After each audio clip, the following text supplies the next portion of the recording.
Eta gaurkoa ziberbizikidetza seigarren eremuan kokatu behar dugu. Eta besterik gabe, Make Irigoyerekin utziko zaituzte. Arratsaldeon guztioi.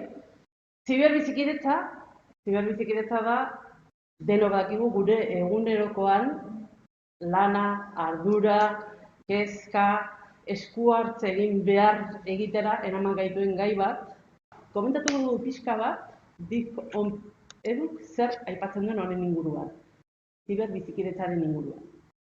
Alde batetik, konpromiso profesionala arloan, hori da gu hezitzaile bezala, gure garapen profesional eremuan, aipatzen du ezinbestekoa dela jakitea teknologia digitalak erabiltzen komunikatzeko antolamendu mailan, hezkuntza komunitate kide guztiekin, familiekin, ikasleekin, gure lankideekin eta gure ikastetxean ez daudenekin ere bai.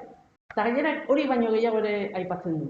Hori modu eraginkor, arduratsu, etiko, egituratu eta kontzientea. Eta B mailan aipatzen ditu hauek, bizitzan edozein gauzarekin bezala, egitura kontziente bat martxan jartzeak eskatzen du hausnarketa prozesu bat. B mailak eskatzen duena da kontziente izatea aukeratzen dugunean komunikatzeko, ziberbizikidetzan aritzeko bide, egitura, erabaki bat kontziente izatea zer dagoen horren atzean. Zer gehiago eskatzen digu arlo honek? Teknologia digitalak lankidetzarako erabiltzen jakitea. Eta hor, beste lankideekin jakitea partekatzen, trukatzen, elkarlanean aritzen, ezagutza eraikitzen. Goazen beste arlo batera. Irakaskuntzan martxan jartzen ditu prozesu didaktiko-pedagogikoetan, hezitzaileok, profesional gisa, jakin behar dugu teknologia digitalak erabiltzen ikasleak orientatzeko.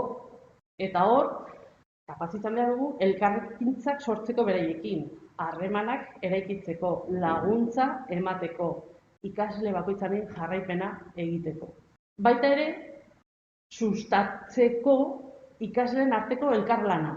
Eta hor, gure jardueretan, gure sekuentzia didaktikoetan, txertatzeko gauza izan behar dugu.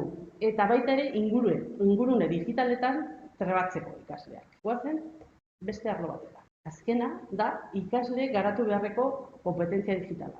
Hor, ikonpedu eskatzen duena da gu profesional bezala, egin behar ditugula planifikazio batzuk lortzeko ikaslek bere hezkuntza etapa bukatzean, teknologia digitaleak erabiltzeko, komunikatzeko eta lankidetzan kompetente izateko.